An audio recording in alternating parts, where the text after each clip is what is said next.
Good morning, everybody. Listen, welcome to another edition of our EndZone Club where I have a very special guest. But guys, guess what? You know I couldn't do a youth leadership series without going into the bayou and reaching down and getting an LSU guy. So today, who's my special guest today? Hey, good morning, everybody. My name is Coach Orlando Gunn, representing Unbecoming Lifestyle. It's a lifestyle movement that I've started since playing ball at LSU. But just quick bio, go Tigers. I walked on in 2006 all the way through 2010. '07 was actually my first season fully on the team. But that was a phenomenal journey, an amazing time in my life. And honestly, that was one of the times I felt the most alive as a young man in general. So Orlando Gunn here, play running back, DB, 2007 national champion, and really happy to be here. Awesome. Well, Mr. Orlando, before we get into the journey, I got to start at the genesis. Now, I got to first of all give a shout out to your parents because they were military personnel and you were an Army brat. And I was also an Army brat. So I want to talk about how did that military brat experience kind of like shape who you are today? Got it. Being a military kid is tough. No lie. I mean, you're somewhere for 2 years, maybe 3 years, and then poof, on to the next stop.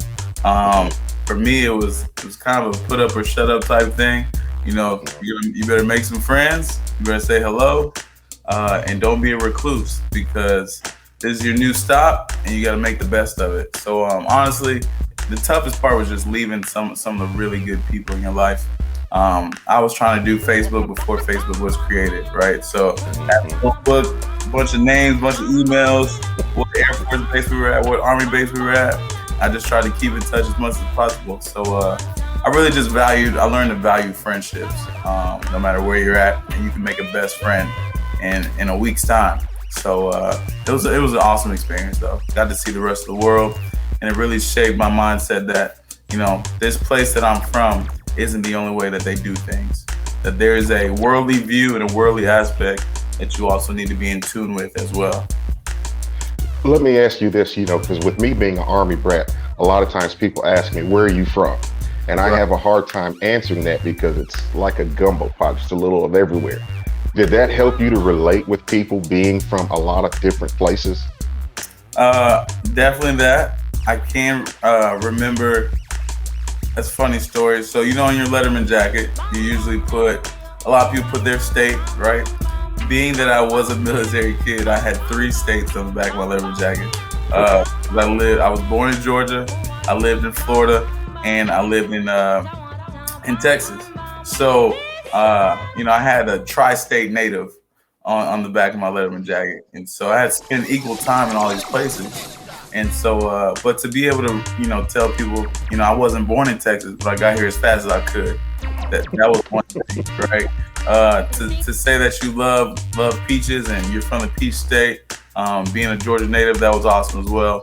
And then I love sunshine and tropical weather. So Florida also feels like home. Wow, it's so funny you say that because in a nutshell, that's kind of similar to my own story. I was born in Fort Stewart, Georgia, lived there very briefly, 8 months, and then we went over to Italy, from Italy to Jersey. Jersey, parents got out the military, and then we moved down south. And somehow when I moved down south, I moved into LSU territory. Yes, sir. And I didn't realize how big football is until I got a chance to see Death Valley at night. What was that like? Death Valley. There's no place like it. Every college athlete is going to tell you that that's one of their favorite stadiums to play in, and it's awing to say the least. They say it never rains in Death Valley, which is pretty awesome. But it's everything that you can imagine plus and some. Running in front of, I think at the time we were playing 97,000 fans. Everybody screaming at the top of their lungs. The seats go up and up and up and up and up. It was definitely an electric experience. So for me, as a walk-on student athlete, that means I was a student first. And so my very first game, I'm in the top of the stands. And all I can think of is, my God, I cannot wait to get on that field. Like, no matter what happens, I'm going to get on that field. I'm going to find a way. And sure enough, God blessed me with an opportunity to play, and but it was phenomenal, just electric. Now, look, in a nutshell, let's talk about some of the hard work that you put into it, because I think a lot of times we probably overlook how much hard work in the classroom goes just to be eligible for the football side. Let's talk about that. You coming in as a walk-in and walk on and earning your stripes with the team. Honestly, Pastor Mitchell, I think we forget how much hard work actually goes into our dreams. But if I can dial it all the way back, it starts in 6th grade. Okay. Moved from Tampa, Florida to Mannheim, Germany.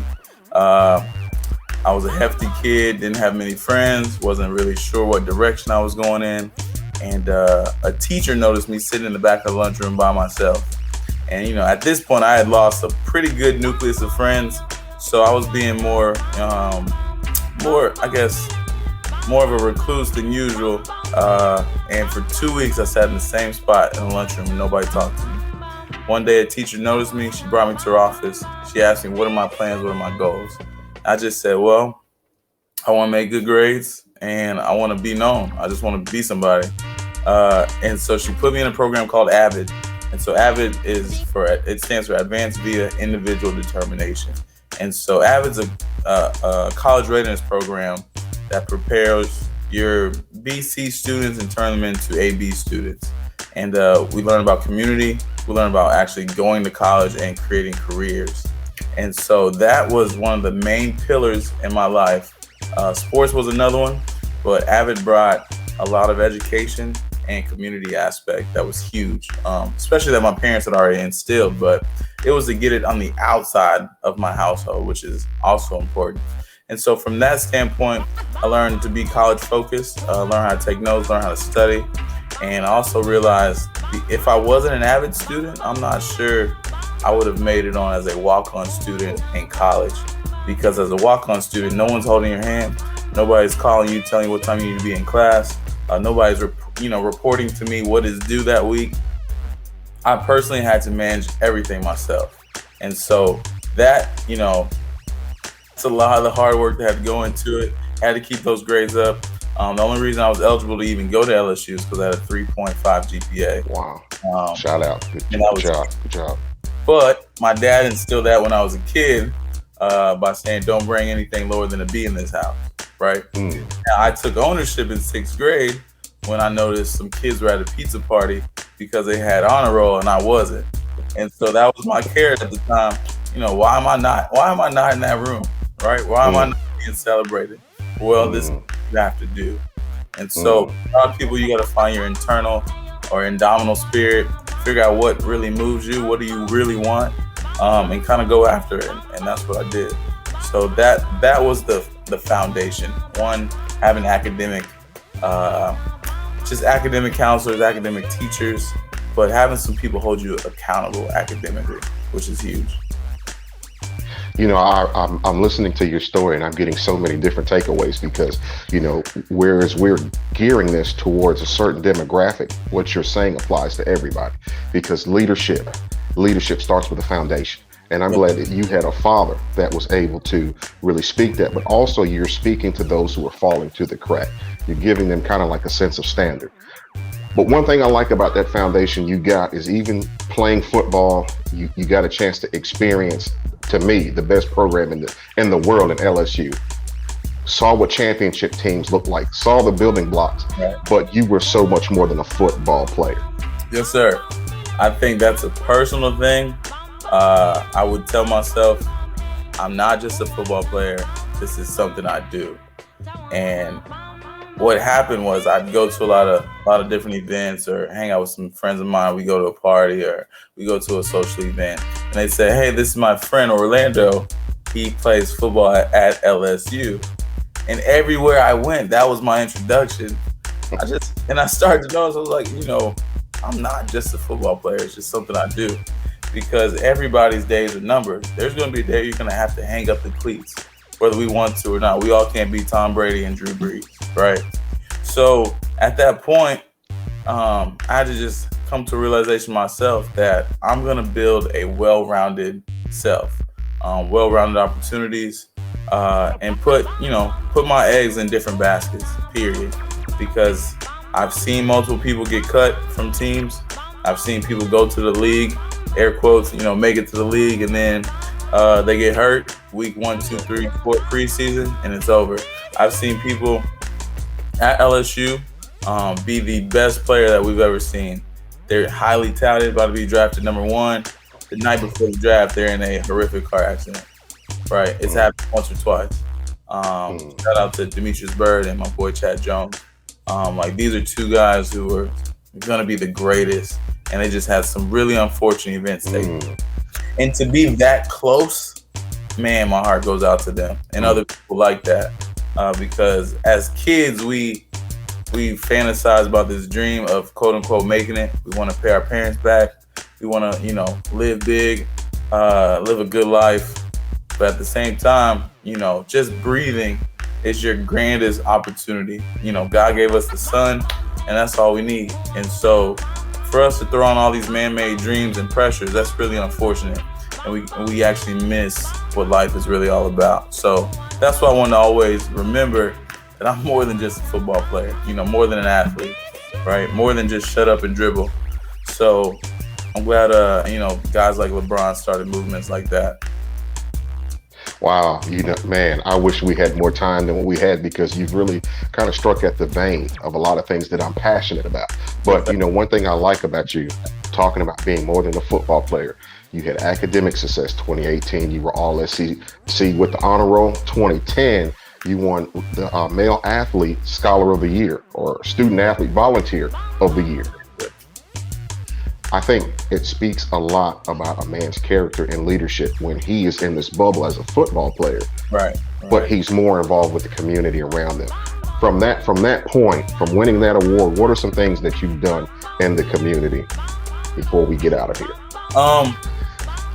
Some of the most awesome things is really to go to schools, talk to elementary students, talk to middle school students about their health and nutrition. Also talk about their academic success and prepare them for those standardized exams. Many tests may not be very fair, but neither is the rest of the world. So this is the game that we're in. So let's do the best that we can to win. And so that's been my whole motto. Just try to prepare other students and student athletes for an opportunity to win. Just give them the best chance to be successful. So talking to those schools was excellent. When I was at the NCAA, we got to put together some community events as well, where we did flag football games and flag football days like that. But even further on, I was able to pay it forward. Being an Avid student, when I got my first job with the Miami Dolphins, I created a Avid NFL Day. And so all the kids that were in an Avid program in the state of Florida, I brought to an NFL game and gave my personal story, personal speech. We did a networking event. It was about 750 teachers, kids, and parents. And that was one of the most things I'm really proud of, is to have that opportunity to tell them, hey, you don't have to be a ball player. It's just an avenue. There's hundreds of people that work on the outside of the football field that we don't even pay attention to. And so that was phenomenal to get them to understand that they can start here, but you don't have to finish here. The finish line isn't the playing field. That's just the beginning. So when everybody laces up their cleats, just understand I'm going to ball out, I'm going to have fun, and we're going to see where this thing goes. So as a walk-on student athlete, I had to play the best cards that I was dealt and go from there. Well, it sounds like you played those cards well. Wish you Godspeed in everything you're doing. I didn't think we were going to run through 14 minutes of conversation, but it just makes me feel like there's more things to be talked about. Yes, sir. Yes, sir. But anyway, brother, I thank you for your time. We will converse very shortly. But guys, you guys make sure that you tune in every week to these conversations we're having, where we're highlighting leaders that are sharing their stories that are going to propel you from potential to purpose. Make sure you guys tune in. Until next week, be blessed.